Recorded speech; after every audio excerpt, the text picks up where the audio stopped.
हर साल करीब करीब 10 लाख लोग मारे जाते हैं। जीका वायरस का नाम तो आप सभी ने सुना होगा। मच्छर के जरिए ही इसका वायरस एक इंसान से दूसरे इंसान तक पहुंचता है। इस वायरस की वजह से एक समय साउथ अमेरिकन कंट्रीज में कई हजार बच्चे मानसिक रूप से विकलांग पैदा हुए थे। अब आप सोचिए, अगर मच्छर नहीं होते तो ये बीमारियां भी नहीं फैलती और ना ही इतने सारे बच्चे बीमार पड़ते। वैसे अगर आपको ऐसा लगता है कि पूरी दुनिया में एक ही तरह के मच्छर पाए जाते हैं तो यकीनन आप गलत हैं, क्योंकि पूरी दुनिया में मच्छरों की करीब 3500 प्रजातियां पाई जाती हैं। और आपके लिए ये जानना शॉकिंग होगा कि इनमें से ज़्यादातर मच्छर की नस्लें इंसानों को बिल्कुल भी परेशान नहीं करती हैं, क्योंकि मच्छरों की कुछ प्रजातियां अपने भोजन के लिए सिर्फ पौधों और फलों के रस पर निर्भर रहती हैं।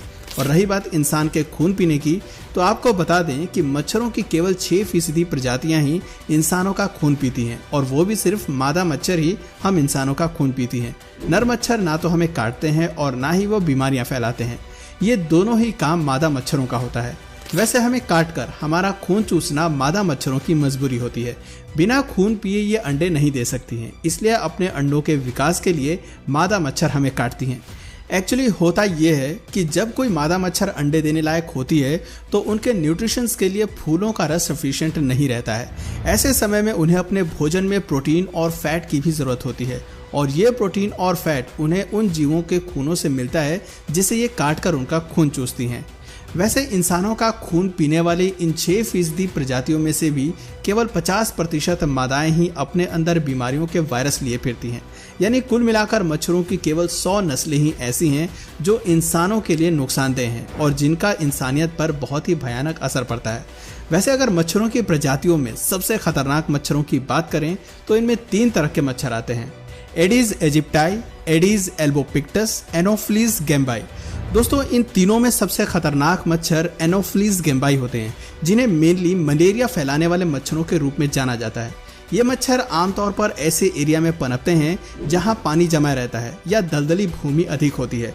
ये 24 घंटे खून चूसने के लिए तैयार रहते हैं, यानी दिन और रात दोनों समय ये काटती हैं। जबकि वहीं जो एंडीज एजिप्टाई मच्छर होती हैं वो डेंगू, चिकनगुनिया, जीका, मायरो और येलो फीवर जैसे वायरस और अन्य डिजीज एजेंट्स को फैलाने के लिए जानी जाते हैं। इन मच्छरों को सबसे पहले अफ्रीका में खोजा गया था और आज मच्छरों की ये प्रजातियां दुनिया के तमाम गर्म देशों में पाई जाती हैं। ठीक इसी तरह मच्छरों की दूसरी सबसे खतरनाक प्रजाति एंडीज एल्बोपिक्टस भी दुनिया के गर्म देशों में पाई जाती हैं। वैसे इसे जंगल के मच्छर और एशियन टाइगर मॉस्किटो के नाम से भी जाना जाता है। ये सबसे पहले दक्षिण पूर्व एशिया में पाए जाते थे, लेकिन अब ये यूरोपियन देशों और अफ्रीका में भी फैल गए हैं। येलो फीवर और डेंगू जैसी बीमारी इंसानों के लिए जानलेवा साबित हो सकता है। दोस्तों, अब तक सवाल जो शायद आपके दिमाग में आ रहा होगा कि क्या मादा मच्छर सिर्फ इंसानों का ही खून पीती हैं, तो इसका जवाब है नहीं। वैसे ये बात 100% सच है कि एक मच्छर इंसानी खून पीने को हमेशा प्रायोरिटी देती है, क्योंकि इससे उनकी कई आवश्यकताएं पूरी हो जाती हैं। लेकिन उन मच्छरों का क्या जो जंगलों में रहते हैं? जंगलों में इंसान नहीं होते हैं। ऐसे में जंगल में रहने वाले मच्छर जंगली पशु पक्षियों के खून को पीकर जिंदा रहते हैं।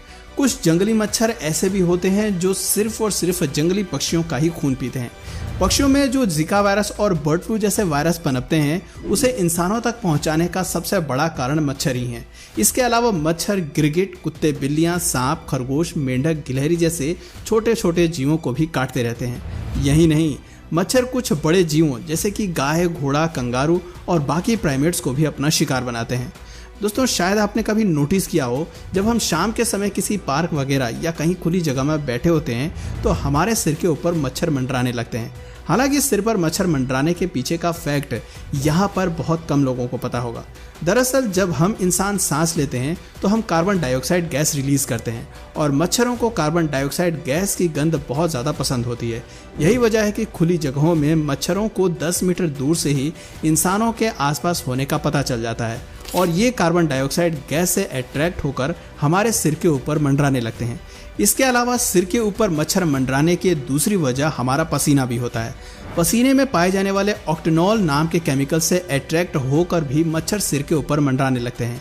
और ये बात तो आप सभी जानते ही होंगे कि शरीर के कंपैरिजन में पसीना सिर पर ज़्यादा देर तक रहता है। यही कारण है कि मच्छर सिर के ऊपर ही ज़्यादा मंडराते हैं। वैसे जापान के रिसर्चर्स बहुत पहले ही ये साबित कर चुके हैं कि ए ब्लड ग्रुप के कंपेयर में ओ ब्लड ग्रुप के लोगों को मच्छर ज़्यादा काटते हैं। ओ ग्रुप का ब्लड मच्छरों को अपनी तरफ अट्रैक्ट करने का काम करता है। रिसर्चर्स की माने तो ए ब्लड ग्रुप वालों को मच्छर कम काटते हैं। वैसे जिन लोगों का ब्लड ग्रुप बी होता है उन्हें मच्छर सामान्य तौर पर काटते हैं, यानी कि न तो ज़्यादा और ना ही बहुत कम। दोस्तों, आपका कौन सा ब्लड ग्रुप है नीचे कमेंट सेक्शन में ज़रूर बताइएगा। दोस्तों, मच्छर के काटने से याद आया कि क्या आपने कभी ध्यान दिया है कि मच्छर आपको काटते कैसे हैं? क्योंकि अगर आपको ये एक बेहद ही सिंपल सा प्रोसेस लगता है तो शायद आप गलत हैं। एक मच्छर जब हमारा खून चूसता है तो उसके लिए वो एक नहीं बल्कि 6 नीडल्स का इस्तेमाल करता है। जी हाँ, आपने बिल्कुल सही सुना, मैंने 6 नीडल्स ही कहा है।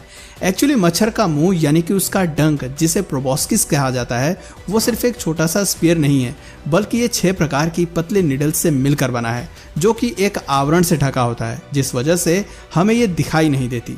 मच्छर जब हमें काटते हैं तब यह आवरण, जिसे कि लेबियम कहा जाता है, वो ऊपर की ओर खिसक जाती है और इसके अंदर मौजूद 6 नीडल्स हमारी स्किन के अंदर इंटर करती हैं। ये 6 के 6 नीडल्स इतने ज़्यादा नुकीले होते हैं कि जब ये हमारे शरीर के अंदर इंटर करते हैं तो हमें महसूस ही नहीं होता कि कोई हमारे शरीर में सुइयां चुभा रहा है। स्किन के अंदर जाने के बाद इन 6 नीडल्स में से 2 नीडल्स, जो बाकियों की तुलना में छोटी होती हैं, उनका इस्तेमाल मच्छर हमारी स्किन के आर पार देखने के लिए करते हैं। ये दोनों नीडल्स मच्छर के 2 छोटे दांत होते हैं, जिन्हें मैक्सिलाई कहा जाता है। इस बीच अन्य 2 नीडल्स, जिसे कि मैंडिबल्स भी कहा जाता है, वो त्वचा के टिश्यूज को अलग करके पकड़े रहते हैं ताकि ये पूरा प्रोसेस सही से हो सके। अब एक अन्य नीडल, जिसे कि लेब्रम कहा जाता है, वो ब्लड वेसल्स को ढूंढने के लिए अपनी नोक पर मौजूद रिसेप्टर्स का उपयोग करती हैं। आप यहाँ इस मच्छर को स्किन के नीचे ब्लड वेसल्स को ढूंढते हुए देख सकते हैं। ब्लड वेसल्स मिलने के बाद ये उस पार्ट को स्मूथ करने के लिए अपनी छठी सुई, जिसे हाइपोफेरिंक्स कहा जाता है, उसकी हेल्प से हमारी बॉडी के अंदर एनेस्थीसिया जैसा लिक्विड रिलीज कर देती हैं, जिससे वो हिस्सा सुन्न पड़ जाता है और जब तक आपको एहसास होता है कि मच्छर ने आपको काटा है तब तक वो अपना काम कर चुके होते हैं। वैसे ये हमारे ब्लड वेसल्स से तब तक खून चूसते रहते हैं जब तक कि ये उनके वजन के 3 गुना के बराबर ना हो जाए या फिर आप उन्हें मारकर गिरा ना दें। एक मच्छर 1 मिनट में इंसान की बॉडी से 1.5 ml खून चूस सकता है। दोस्तों, मच्छर के काटने पर अक्सर हमें खुजली का एहसास होता है और वो खुजली हमें तब महसूस होती है जब मच्छर हमारा खून चूसने से पहले हमारे शरीर के अंदर केमिकल रिलीज करता है, जिससे हमारा शरीर उस केमिकल के प्रति प्रतिक्रिया करता है और जिससे उस जगह पर गांठ बन जाती है और खुजली होने लगती है। कुछ लोगों को काटने पर मामूली सी प्रतिक्रिया होती है, लेकिन कुछ लोगों पर इसका ज़्यादा बुरा असर पड़ता है। दोस्तों, कभी कभी मच्छर हमें काटने के बाद उड़ने से पहले हमारे शरीर के ऊपर अपना सलाइवा छोड़ देते हैं और ये सलाइवा ही होता है जो हम इंसान को बीमार करता है, क्योंकि उनके अंदर वायरस और पैरासाइट्स होते हैं। तो दोस्तों, इस वीडियो में फ़िलहाल इतना ही। आज से पहले आपको मच्छरों के काटने का ये पूरा प्रोसेस पता